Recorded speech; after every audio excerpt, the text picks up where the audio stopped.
ఉన్న బంగారాన్ని విడిపించి ఆ రోజు ఆన్లైన్ రేటుకే మేము కొంటాం. Sharma gold company.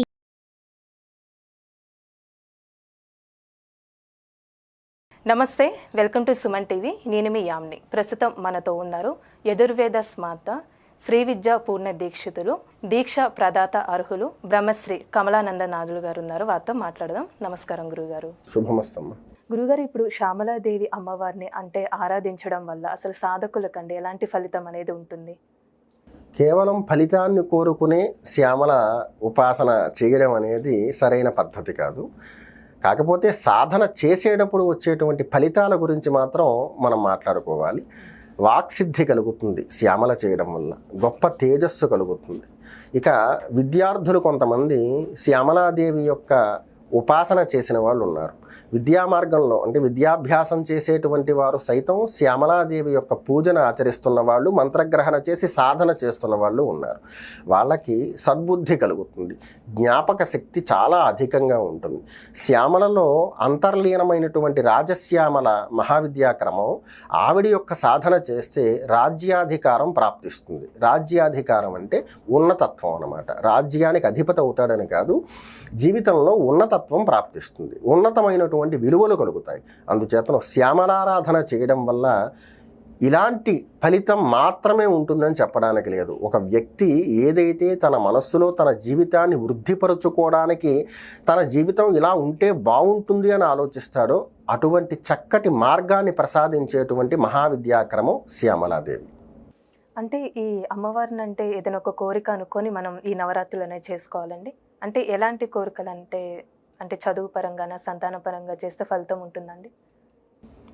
శ్యామలా నవరాత్రులు మనం శ్యామలాదేవిని ప్రీతిపాత్రురాలను చేయడానికి మనం ఆచరిస్తూ ఉంటాం. వాస్తవంగా ఒక కామ్యంతో ఒక పూజ చేయడం అనేది సూత్రంలో, ధర్మంలో ఎక్కడా చెప్పబడి లేదు. దేవత మీద మనకి ఉన్నటువంటి అభిమానాన్ని చాటడం అన్నమాట. ఆవిడ పట్ల మనకున్నటువంటి భక్తిని చాటడం, పూజ చేయడం, ఆరాధనలు చేయడంలో ఉన్నటువంటి సారాంశం. ఇక ఫలితం అంటే మనకి జీవితంలో ఎటువంటి ఫలాలు కావాలో తల్లికి తెలియదమ్మా, ఆవిడే అందిస్తుంది. మనం ప్రత్యేకంగా నాకు ఇటువంటి ఫలితం కావాలని చెప్పేసి సంకల్పం చేసి చెయ్యక్కర్లేదు.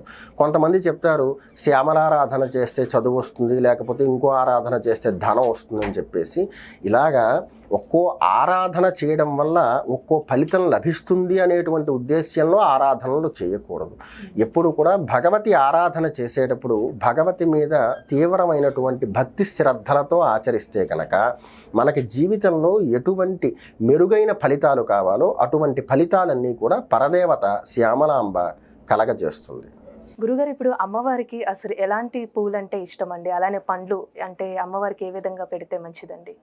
పెద్దలు శ్యామలాదేవి చిలుక ఆకుపచ్చ వర్ణంలో ఉంటుంది అని చెప్తారు. అంటే ఆవిడ త్వక్కు కూడా, శరీరం కూడా చిలుక ఆకుపచ్చ వర్ణాన్ని పోలి ఉంటుందని చెప్తారు.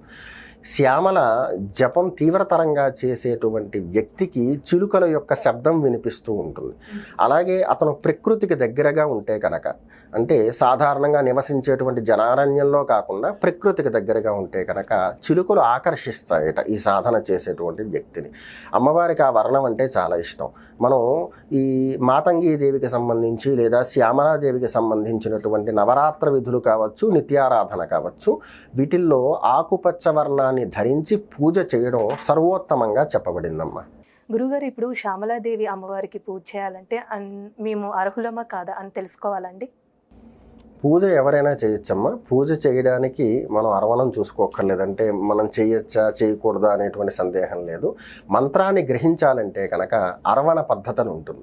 ఆ మంత్రంలో ఉన్నటువంటి తొలి అక్షరం, ఈ గ్రహించేటువంటి వ్యక్తి పేరులో తొలి అక్షరానికి సిద్ధ, సుసిద్ధ, సాధ్య, అరి అనేటువంటి అంశాల మీద, అంటే ఈ 4 పద్ధతుల్లో మంత్రాన్ని శోధిస్తారనమాట. ఈ మంత్రం ఈ వ్యక్తి గ్రహిస్తే ఎటువంటి ఫలితం ఉంటుంది అనేది సిద్ధ, సుసిద్ధ, సాధ్య, అరి ఈ గడులు వేసుకుని మంత్రంలో మొదటక్షరం, ఈ వ్యక్తికి ఉన్నటువంటి మొదటక్షరం రెండింటినీ క్రోడీకరించి ఏ స్థితి కలిగిందో, ఏ గదిలోకి ఆ ఫలితం వచ్చిందో చూసి ఈ మంత్రం వీళ్ళకి కేటాయించబడుతుందా, వీళ్ళు గ్రహించచ్చా, వీళ్ళు ఆచరించచ్చా అనేటువంటి విషయాలు చెప్తారు. దాన్ని అరవణం అంటారు. శ్యామల విద్యను మాత్రమే ప్రేరేపిస్తాను, పూర్వ విద్యాక్రమం ఉత్తర విద్యాక్రమం నేను చెప్పుకోను అంటే కనుక ఖచ్చితంగా ఆ వ్యక్తి అరవణం చూసుకోవాల్సి ఉంటుంది. ఇక ఒక మార్గంలో వెళుతున్న వ్యక్తి అంటే పూర్వ విద్యాక్రమం, ఉత్తర విద్యాక్రమం, పాదుకాంతం, మహావిద్యాక్రమం ఇలా చదువుకుంటున్నటువంటి వ్యక్తి ఎవరైతే ఉంటారో ప్రత్యేకంగా శ్యామలకు అరవణం చూసుకోక్కర్లేదు. గురువు తన అభీష్టం మేరకు నా శిష్యుడికి ఈ యొక్క మంత్రాన్ని ప్రసాదించాలి అనేటువంటి ఆలోచన గురువు గారికి కలిగితే కనుక అరవణంతో సంబంధం లేకుండా శ్యామలా విద్యారాజాన్ని శిష్యుడికి ప్రాప్తింప చేయవచ్చు, అంటే ఉపదేశం ఇవ్వచ్చు అనమాట. చాలా చక్కగా తెలియజేశారండి. ధన్యవాదాలు. శుభం.